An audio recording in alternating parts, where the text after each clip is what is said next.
Good evening and welcome to The Lost Girl, a book talk with Alan Jacobson. And now, two things. One, I'm sure you may have questions about Alan's newest book and also his past ones. Please write your questions in the chat function found at the bottom of your computer screen.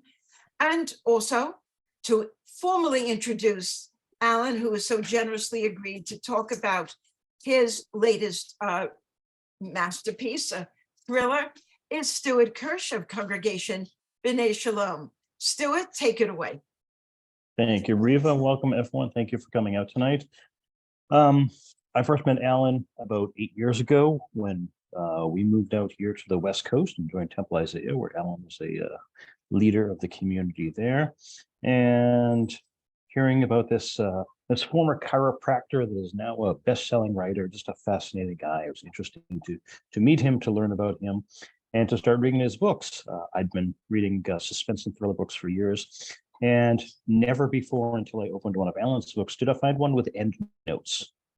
I think that's one of the most fascinating things about Alan is that he does his research and he puts his research in his books. So you know that the things that he's telling you about, as far as those things that are real, really come from reality. They're not just made up out of whole cloth. Now, maybe the one about the dark side of the moon, maybe some stuff in there that wasn't quite real. However, Alan's a fascinating guy, fascinating writer, and I appreciate the effort that he puts into his books and his stories and his characters, and seeing the proof behind that in his endnotes.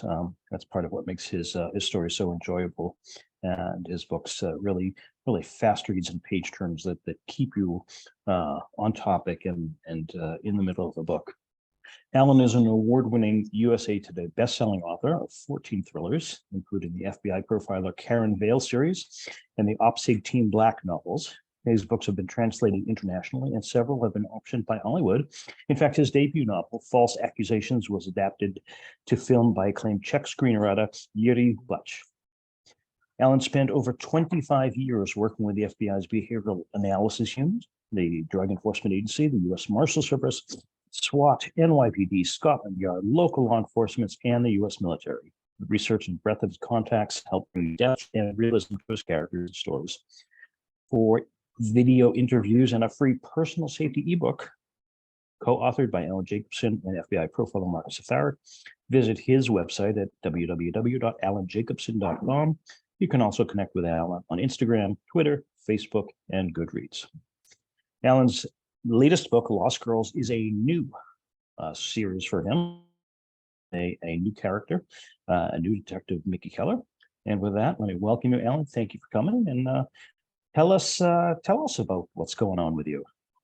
Well, thank you, Stu, and thank you to Congregation B'nai Shalom for sponsoring me, and the Contra Costa JCC, and of course my point person Riva Gambert, who I've known a gazillion years, and Diablo Valley Hadassah. I appreciate you guys standing behind me and giving me the opportunity to talk to you tonight.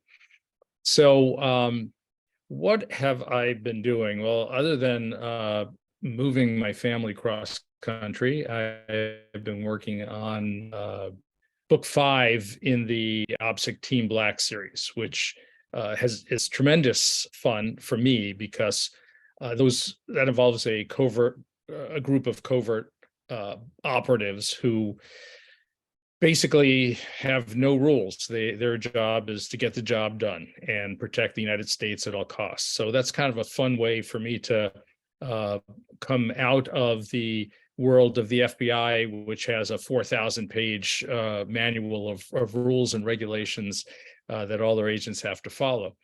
But I think the question that I'm asked most often is, where do you get the ideas to write your books? And it's a tough one to answer because, you know, I don't keep track of it, but in retrospect, since I've been asked so many times, I do think about it. And I would say it could be a news item, an event that I hear about, and it just, you know, gets my creative juices flowing and I start thinking about it and ideas come to me. Dreams would be another place that they come from.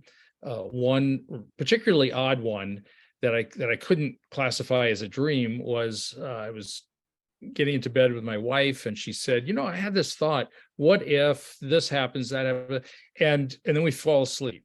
And about 3 hours later, I just woke up and I had this whole story in my head that pertained to the idea that she had said before we went to sleep. And I pulled out a notepad that I keep in my night table and I wrote a dozen pages in the dark because I didn't want to wake her. And when I woke up, I had a terrific story outlined, the whole story. I mean, it was only a 12-page outline, but it was, the broad strokes of the whole book was there. And that became Hard Target. And when I years later found the outline, the original handwritten notes, I read it and I went, wow, that is the story. I really captured it. And it wasn't a dream. I just woke up and it was probably in one of those levels of consciousness that I wasn't aware of, but it was there. And then I had this thought one day when I walked into my office. Karen Vale, which is Stu mentioned, is one of my main characters, the FBI profiler. Karen Vale on Alcatraz. I wasn't thinking about Alcatraz. I wasn't even thinking about Karen Vale because at that time I was starting to work on Hard Target. And when an idea hits me like that, the best thing for me to do, and what I do is I open up a document and I start typing and brainstorming, where you don't throw anything out. It's just anything goes. And you clean it up later, or you delete things later, or you add things later, but I get everything down. And that idea kept coming back to me every day, hour after hour, more ideas would come to me. And I ended up writing Inmate 1577, which is part historical novel. Part of it takes place in the 40s, 50s, 60s, and involving Alcatraz. And part of it in the present time, and the two timelines intertwine. And it's a terrific book. I love that story. And I will say it's my wife's favorite. But ironically, The Lost Girl was also Jill's idea. And those are the only two books that I have taken somebody else's ideas and worked with, because usually it doesn't. Stu sent me some ideas.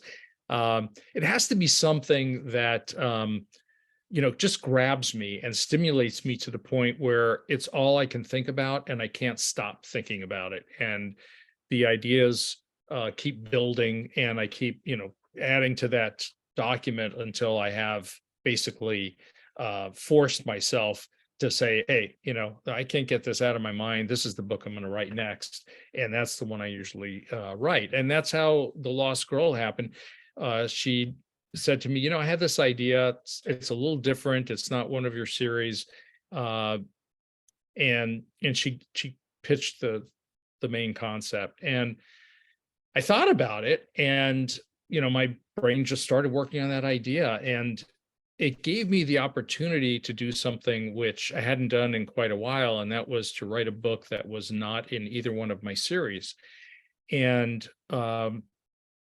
for me, that was good because it allowed me to spread my author wings and write a few different lead characters. And when you do something like that, it forces you out of your comfort zone, and it makes you become fresh again. You're looking at characters differently because you don't know them yet. You're creating them. You're learning who they are, and that is important because if you and this happened with colleagues of mine early in my career, I would read books and I would find that they were writing the same book over and over again. They would change the setting or change some minor characters. Obviously, the murder was a little different, but it was basically the same story structure, the same book.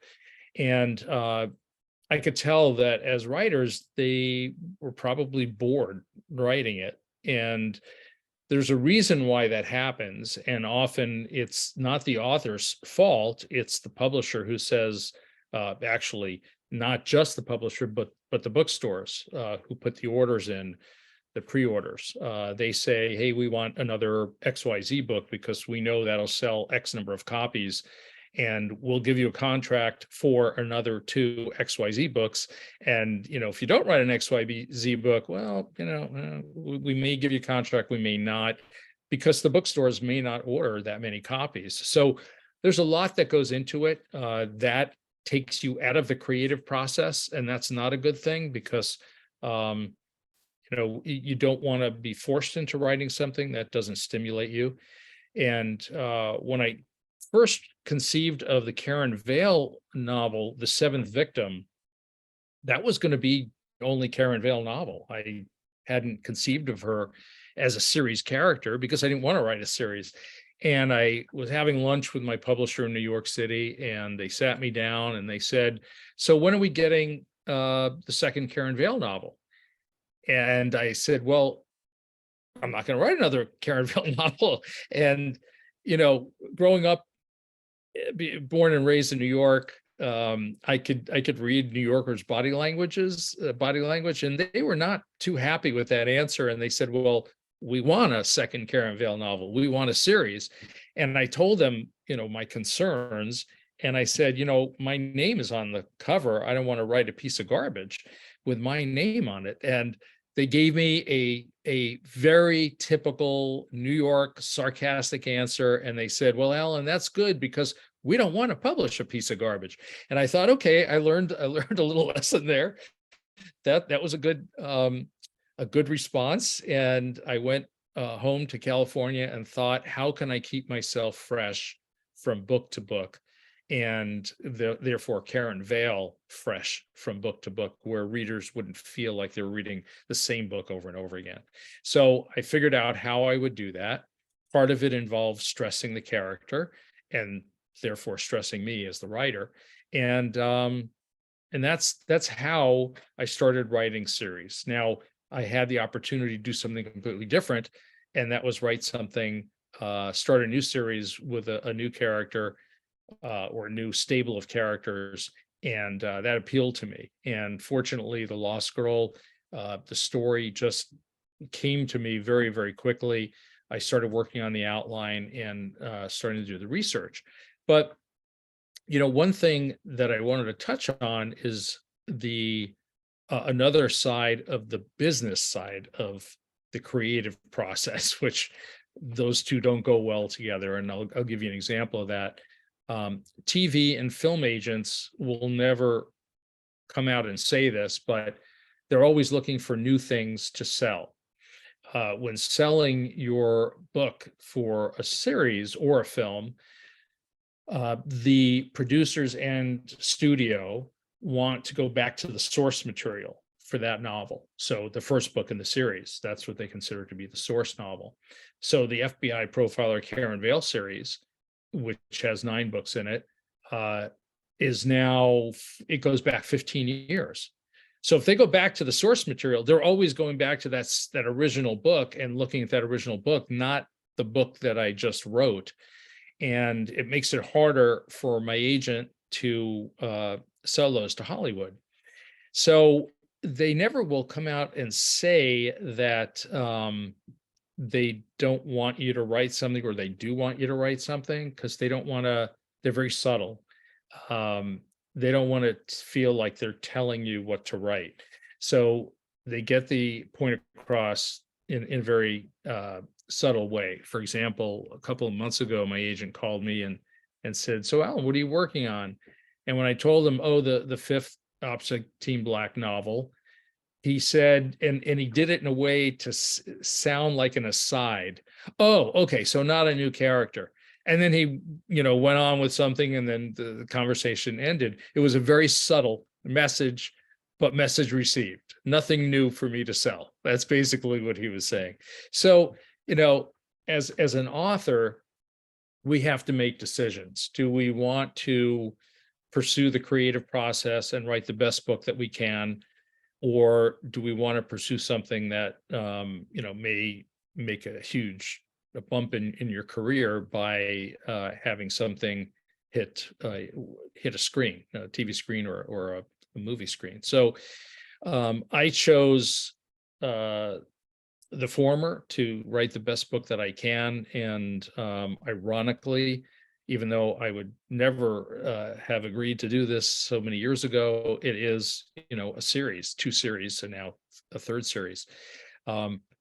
Fortunately, I have had some success relative to Hollywood, but the big home run hasn't come yet, and it may never come. And the point is, I'm okay with that.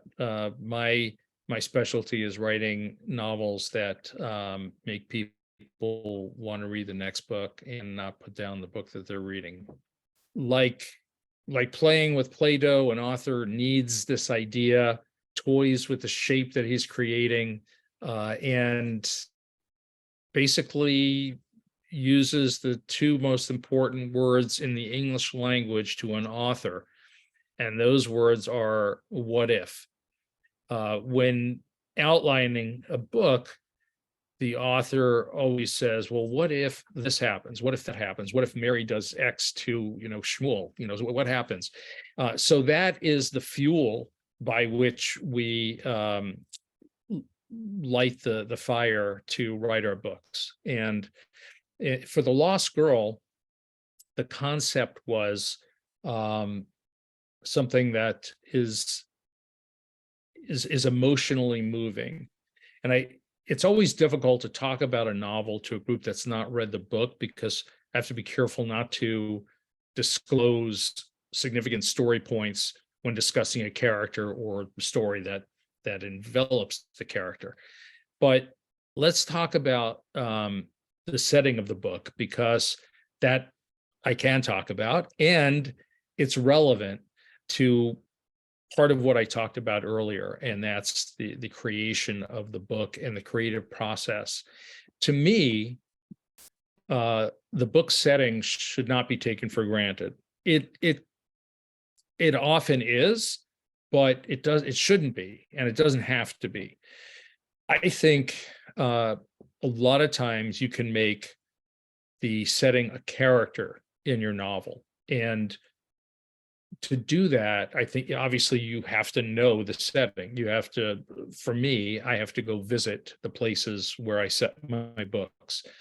So that's taken me all over the world, from England to, Israel, where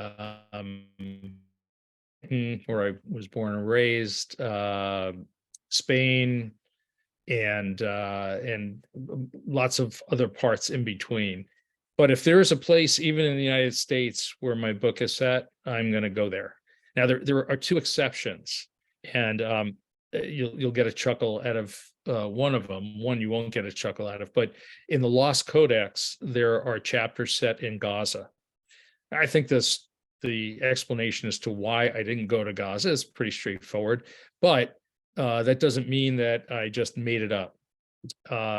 I did a lot of research. I spoke with people who have spent time in Gaza, whether it be military or journalists, or before Israel turned over Gaza to Hamas. So my job wasn't, I'll just make it up. It was find out everything that I can about it so that I can make it as real as possible, in addition to all the photos and videos, and like I said, the interviews that I did. The other one is kind of funny, and that was Dark Side of the Moon, which is named Dark Side of the Moon for a few reasons, but the key part of the main part of it is that half the book is set on the moon. Now, when I came up with the idea, and the idea came from, to go back to what I said in the beginning, a news item. NASA was releasing never before seen photos of one of the Apollo missions. And I thought, wow, that's really weird. Why would they have photos that have never been seen by the public of Apollo? I mean, the program's 50 years old. So I just started clicking through the photos, and I saw something written there, and it stimulated this idea and off I went with my brainstorming sessions. And it was such an incredible idea that I said, I am going to write this novel. And I walked downstairs and I said to my wife, I am going to write this novel. It's set on the moon. And she looked at me and said, are you nuts? And I said, no, no, no. She says, well, you can't go to the moon to research it. And, I realized that, obviously, but I was going to do everything I might in my power to make it real, come alive for the reader. But foolishly, I thought that wouldn't require a lot of research to write that novel because I couldn't go to the moon, right? I couldn't visit the places I was going to be writing about. There was no culture to learn about there. There was no food, local food to consume, to assimilate into the story. So I thought, oh, this is going to be easy. And again, my wife looked at me and said, you're crazy. You don't know what you're talking about. This is going to be very, very, very difficult. And, I admit to this day that she was right. I was so wrong that, we laugh about it, but it took an extraordinary amount of time, twice the number of months to do the research. Just had to find specialists in robotics and, obviously had to speak with astronauts and lunar geologists and rocket scientists. Yeah, there really are rocket scientists. And I had to find them and speak to them and understand their language. And it was great. So no, I didn't go to the moon, but I feel like I went to the moon. And every time we see a full moon, I will say to my wife, I spent a few months there once. And she laughs and rolls her eyes and says, yeah, I know, you told me. So that aside, the setting for The Lost Girl was very easy for me because it was set in Oakland, right around the Lake Merritt area and around the lake, and San Luis Obispo, which I'm also very familiar with and spent a fair amount of time down there. So for me, learning the nuances of the area of Oakland, I already knew it, so that wasn't too difficult, but I did spend a lot of time there because I wanted to observe how people interacted, what restaurants were there, what things around the lake that I might not have taken in before because they pertained now to the specific story that I was telling there.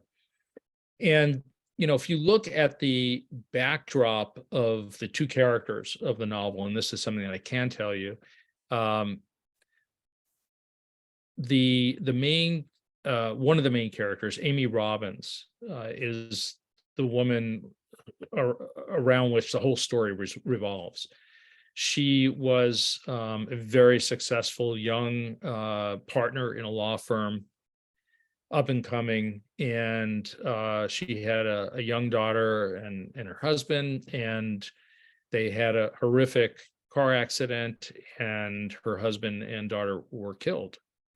And this is backstory. This is we learn about this. This is not part of the novel, but it forms the base who Amy Robbins is and why she is who she is at this point in time and why she finds herself in the situation that she does now. And it's the basis of the whole novel, really, because everything that happens in The Lost Girl comes from that horrific situation that she had experienced. And so, in going through this survivor's guilt that she experiences and the terrible depression that she has, she goes from being a law partner in a large firm in Boston to an hourly worker in an Oakland bakery and having to accept money from her sister-in-law and brother-in-law who live in Oakland. And she's basically stumbling through life now, just kind of in a daze, doing what she needs to do to survive and little else, little more than that. And the other part of the setting that I utilized in Silicon Valley is the fact that the other two main characters are developing a and wife team. They're physicians, reproductive medicine physicians, and they've developed groundbreaking technology in reproductive technology. And so their endeavor is to launch a business that requires them to take on angel investors and then venture capital investors. And so again, utilizing the setting of the Bay Area and what the Bay Area has to offer, one of which obviously Silicon Valley, technology, and the venture capital world, which is not always a friendly environment to operate in. And Lake Merritt, provided a perfect setting for everything that occurs relative to Amy Robbins and her sister-in-law, Lauren Ryder. Now, Lauren Ryder is an FBI agent, and she works out of the San Francisco Field Division, which also oversees the Oakland resident agency. Now, a lot of gobbledygook there, but the resident agency is typically a smaller office of the FBI that can have anywhere from 1 or 2 agents up to a couple hundred, which is what Oakland has. So it's a huge office, even though it's not a full-blown field division, and it operates underneath the San Francisco Field Division, even though they're not that far away from each other. So we have Amy and Lauren, those two main characters, and they are the primary foil to the series lead, it's Mickey Keller. And Keller is a fixer, and he works for a large firm that employs people who are hired by moneyed individuals to fix a problem that they have. And Keller, he's a good guy. And that's what makes it difficult for him to do some aspects of this job, because there are times when he has to persuade someone to back off, or he has to arrange a payoff. Those are the easy things that he doesn't mind doing. But when he has to cross a line that puts him at odds with his moral compass, that's when he has some difficulty. And doing what he does with the boss, for the boss that he works for, sometimes brings him very close to that line. And I love the Mickey Keller character because he's got a lot of depth. He wants to do the right thing. He's a former LAPD detective and only stopped policing because he couldn't afford to live in Los Angeles and work on a public servant salary. So he looked for something else to do where he could utilize his skills but make more money. And he finds this job as a fixer for this large firm, and it's gone well for him financially, but he knows that the more he works for these types of people in these types of situations, he's eventually going to find one of these situations that he has a no good solution scenario, and he has to cross that line that of moral character that he has protected so vigorously over the years. So what does all this mean for the Lost Girl? Well, I can't tell you because I don't want to spoil the story, but suffice it to say, it's a nail-biting, suspenseful, emotionally gripping ride that should stay with you long after you finish the book. Hess Gerritsen, who is the creator of the Rizzoli Isles series of books that were made into the TV series, said about the Lost Girl, Jacobson expertly ratchets up the tension and shows us that the most courageous heroes are those with everything to lose.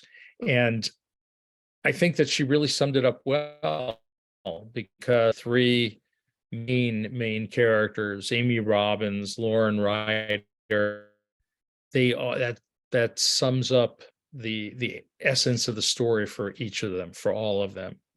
And also happy to say that The Lost Girl was named one of the top 12 books of the year by the Strand magazine. So I think you will definitely enjoy the characters, the setting, and the story that I had to tell.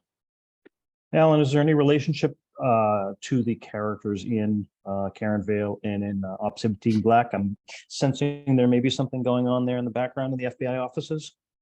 Yeah, there's a little tie-in, more a nod to those readers who have read the both series. A couple characters that cross over. They're minor characters because this is supposed to be.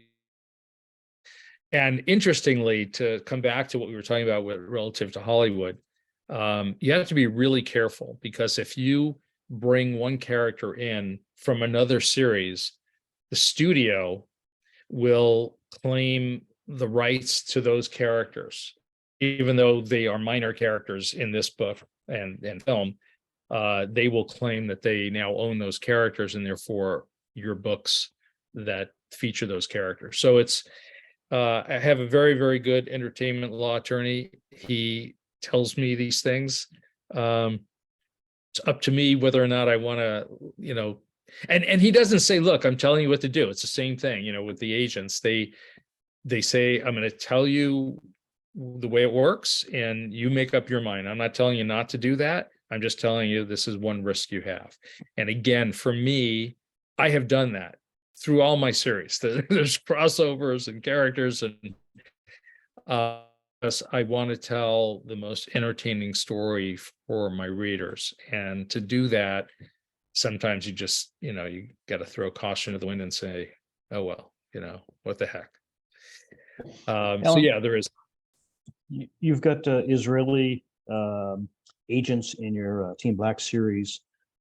You have the Lost Codex, fascinating book, one of my favorites of yours, that features some ancient Jewish texts. You're here speaking with the JCC, with programs sponsored by synagogues and Hadassah. How does your Jewishness affect your writing? Oh, I find it it creeps in a great deal. In fact, I sometimes have to tamp it down a little bit, because I have to remember most of the people that I'm writing for are not Jewish, and they don't understand the nuances that we deal with relative to anti-Semitism or prejudice or stereotypes or and you name it.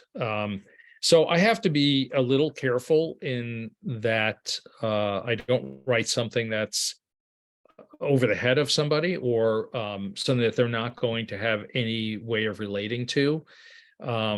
So there's that aspect to it, but I just it's who I am, and I can't separate Alan Jacobson from being Jewish. So it's it's my essence, and it worms its way in here and there. Even in The Lost Girl, there's a slight reference to one of the characters getting some, what the heck was it? There's a spice that's used in hummus that's escaping me right now, but it's Zatar. She got it in the shuk in Israel on a trip to Israel. So I mean, it just can't help it. It does find its way in. Wonderful. I have a question here in the chat. Who, obviously, other than yourself, are your favorite thriller writers? You mentioned Tess Gerritsen, who wrote a blurb for your book. Yes, she's done for numbers of yours. Who do you like? Who do you read? I read, oh man, so many. In the very, very beginning of my career, and there's a whole story around this, but Steve Martini, who wrote legal thrillers, and still writes legal thrillers. Steve writes in the present tense, second person present, which is very different. I mean, it's a little jarring to read it, and it took me a while to get into it, but once I did, I was right there with him, and I couldn't get enough of reading Steve's books, and it would make me run to the keyboard to write my own books. So Steve Martini would be one. Michael Connolly, solid writer. Uh, uh, let's see. Andy McNabb, who I was very disappointed to learn isn't really writing his books. And I noticed a significant change in voice, which was just fantastic in the first several books of his series. He was a British SAS officer, so he was a special forces guy like the OPSEC Team Black group, and but he's in his so he writes this character who's an outcast, and I loved those books. And Brian Haig, another one, who son of Alexander Haig. Brian has a great voice. His character has a lot of sarcasm and humor, like what I do with Karen Vale. Nelson DeMille, just eat up Nelson DeMille, his writing. I mean, there's a lot. I could Alan Folsom, who's no longer with us, but he was a Bay Area writer, who wrote some really good thriller suspense novels. One of our people questions, what do you think of writers like Patterson and Lee Child, who have co-authors who basically are the main authors? And let me extend that. Have you played with Chat GPT at all? And are you into AI novels? Is that going to be next for you or for?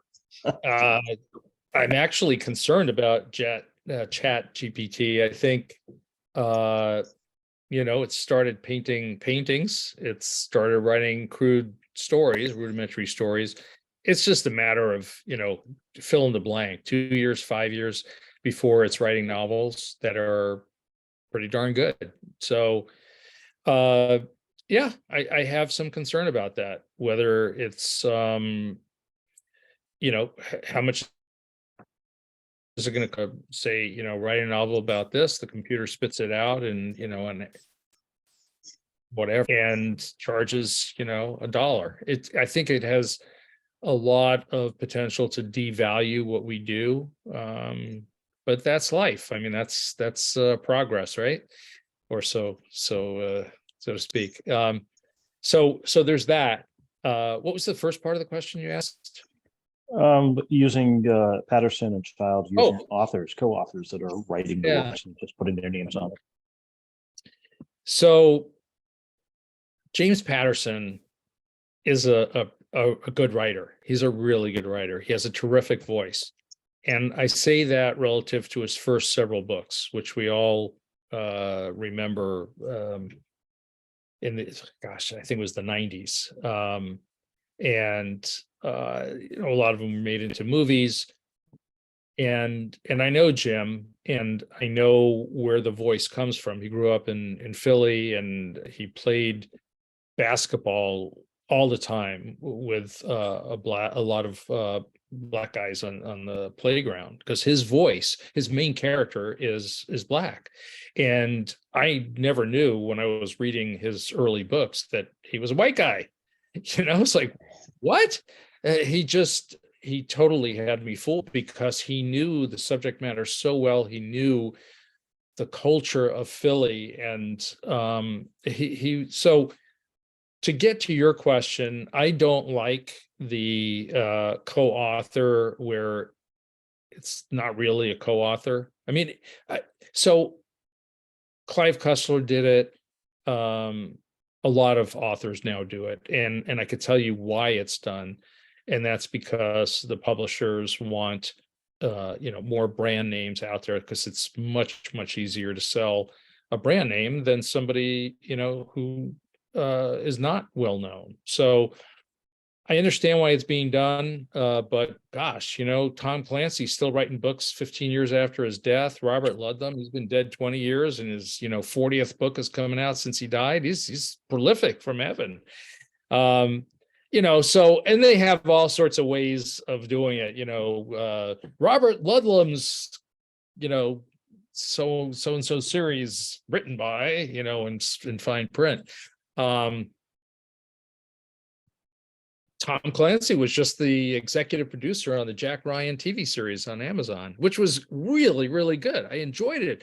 But Tom, how do you do it? I mean, executive producing from, but I think it's disingenuous. I don't like it. But from a business perspective, I understand why the publishers do it. And Great. why the Of course. Andy asks about the new documentary about Robert Caro and his editor, Robert Gottlieb, and noting the two have been squabbling for 50 years. How do you characterize your relationship with your editor? fantastic. I love my editor. He is born and raised in New Jersey. So we can say things to each other that we wouldn't say to other people because other people wouldn't understand, that we're not being mean to each other. We're just, relating to each other in this guttural way of being a New Yorker. So we have that relationship, but then we have the professional relationship. So Kevin can tell me when something's not working and when he doesn't like something, and we're comfortable with each other, and I can make my case, or I can say, you know what, you're absolutely right, and I'm getting rid of that. When I wrote Spectrum, which was the 6th in the Karen Vale series, which really could burst when you read, could be the opening book for the series, because I go back in time, so it's a prequel. And so we start in 94 when Karen Vale becomes a cop in the NYPD. And then it goes forward in time, and basically there's the present and then the past. And it's set in New York, right? So we start in 94 to the present. Well, what happens in 2001, right? 9/11. So I said, hey, Kevin, I got, what do you think I should do about that? I didn't want to skip it, but I wasn't sure how to treat it. And he said, oh, don't go there. Don't go there. It's very difficult for a lot of people still to this day. There's no way to do it well. Just skip over it. And I said, I cannot skip over it. I mean, I worked in the Twin Towers, not a lot, but enough to have a connection to it. I remember it, vividly when so anyway, I said I can't skip over it. And he was adamant, and I was adamant. And I said, I'll tell you what, I'm going to write it, those chapters. If you think they suck, we'll get rid of them. He said, okay, you do that. So I wrote them, spent a lot of time on them because it had to be all accurate. It had to be right. It had to be emotional, not over the top. It had to be Goldilocks, and I was crying as I was writing these chapters, and that, not unusual. That has happened a number of times over the years. But when I finished it, I sent him the chapters, and he calls me up and he goes, okay. He had some smart remark about taking the pie off his face or something. He said, you were right. I was wrong. These are fantastic. Don't delete them and keep going. So, and I felt that way about it too. It just felt right. And now if he had said, I don't like them, get rid of them, we might have had a problem. but we didn't have to go that way. Betty asks if you read other genres. Clearly, you read a lot of technical documentation, along with the thriller novels. What else do you read? I've read. Well, I get asked to blurb books, so so those of you who don't know what that means, it's kind of like what I said relative to Tess Gerritsen. A publisher or another author will send a book over and say, hey, would you take a look at this? If you like it, write a blurb. I always add, if you don't like it, that's fine. Don't feel obligated, because I don't want, if somebody doesn't like something, I won't want them, nothing they write is going to be genuine. It's not going to be good. So it's easier to just give them a way out. Fortunately, I've never had that happen, but I wanted to state it up front. I have had to tell editors, publishers, not really liking it. It's not working for me. And I wouldn't feel right writing a blurb that I didn't believe in. So what else do I read? As you noted, technical, I've read a lot of law enforcement manuals and books. In fact, early in my career, I had gotten into the crime lab to audit a class on blood spatter pattern analysis at the Department of Justice. And the first day we had lunch, and I walked into the library there, and I was like, oh my God, these books are incredible. Homicide, and I mean, just forensics. And I start writing down the books, the names, the authors, and the publishers, right? And then I bought the books, and I contacted one of the authors who was a pretty well-known detective. And I said, and I don't remember, I think I asked him if he would read False Accusations, my first novel, to give me a blurb. And he was actually very angry that I had his book, because I was a civilian. I was not law enforcement. I was not a cop. And what right do you have to read my book? So I was like, oh my God, what do I do with this?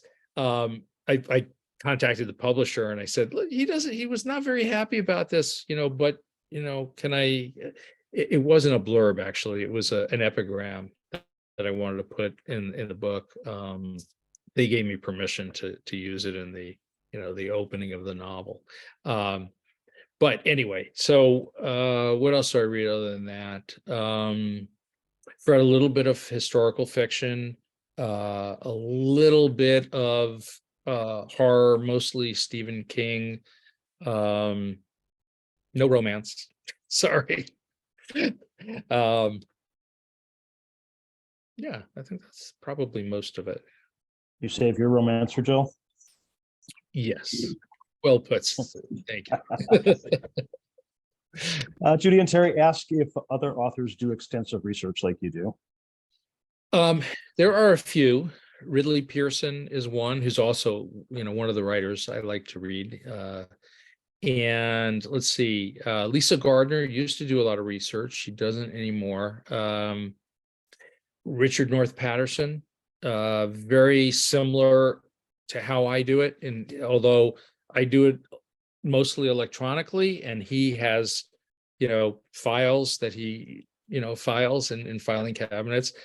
So we've talked about that a lot, but our method is very much the same.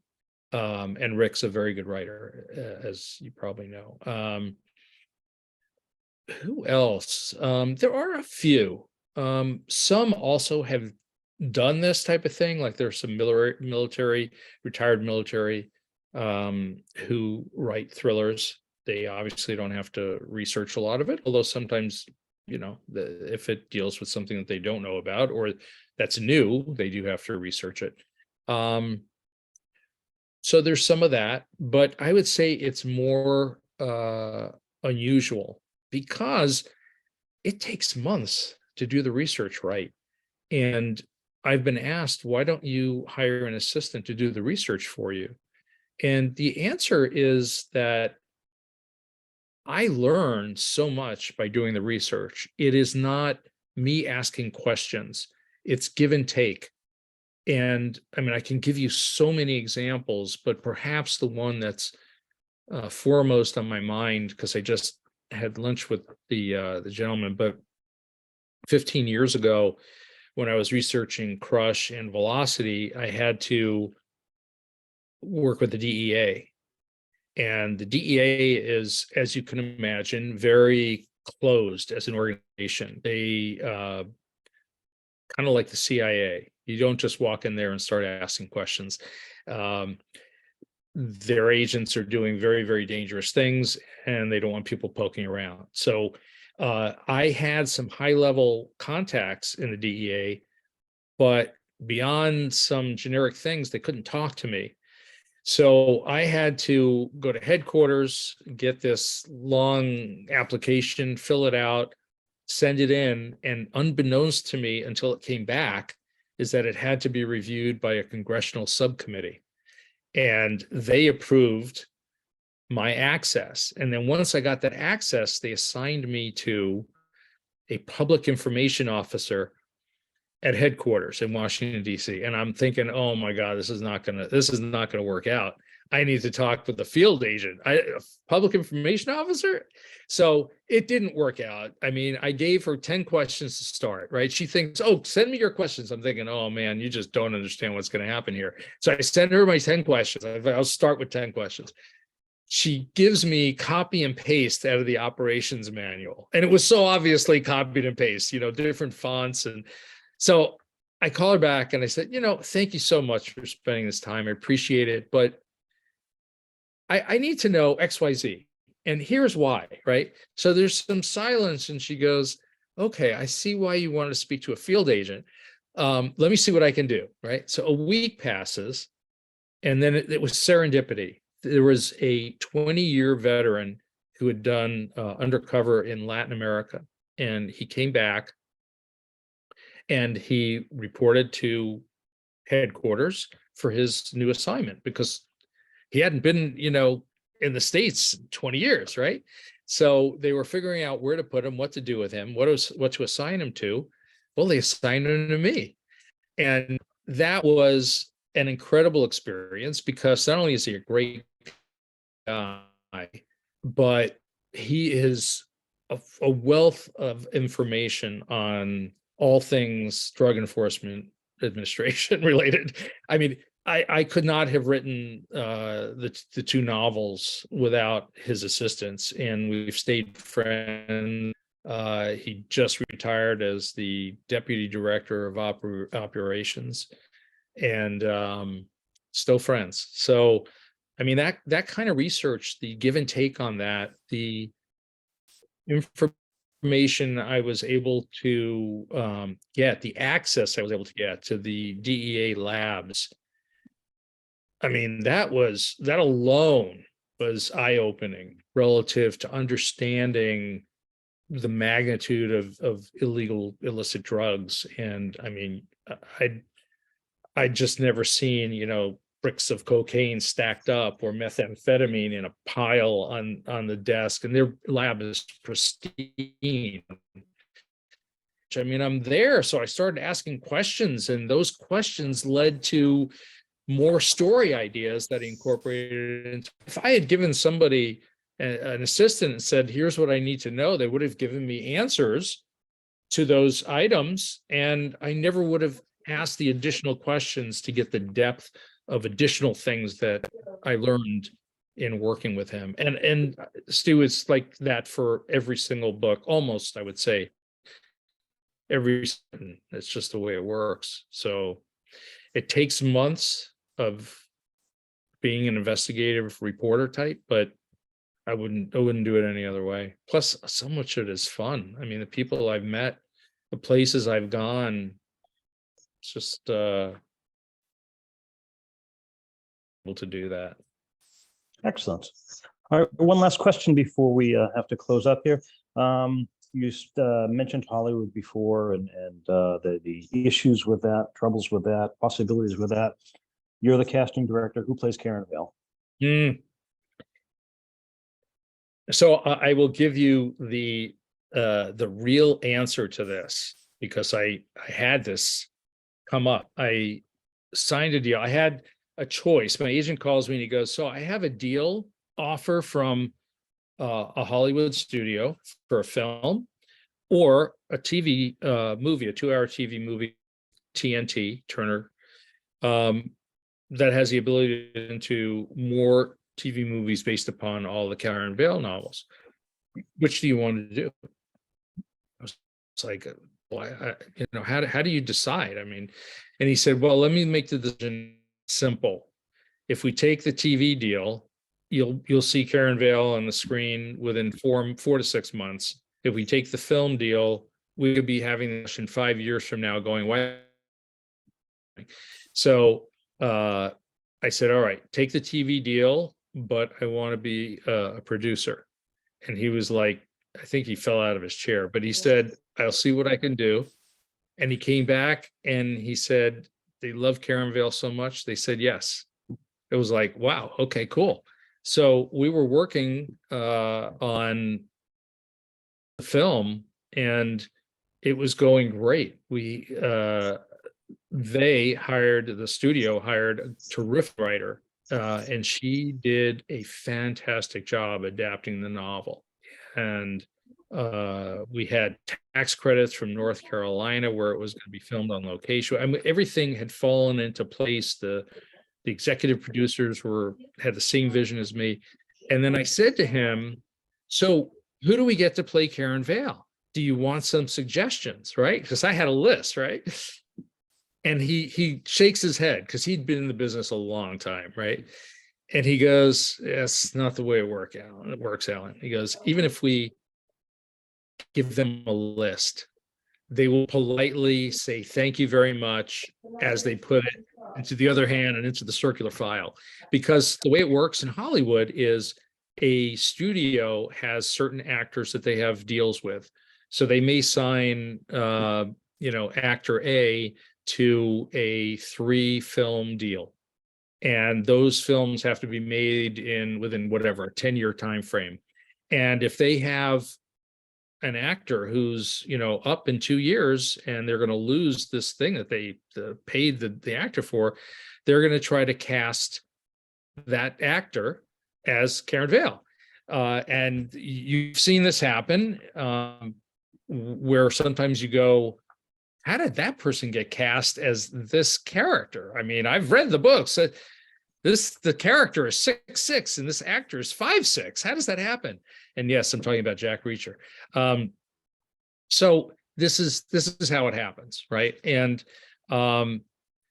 so the answer to who should play Karen Vale, it really doesn't matter because it ain't going to be who we write down and ask, hey, now there are some exceptions to that. If you get an actor attached to a deal early on, and like, let's say Reese Witherspoon says, I really want to play Karen Vale, she will help get the director, she'll get the financing, she'll be an executive producer, she'll take it to the studio and say, we've got everything, here's the packet, all you need to do is sign on. And if they think they can make a go of it, they'll take it, in which case now you've got the actress that you wanted. But yeah, that can happen.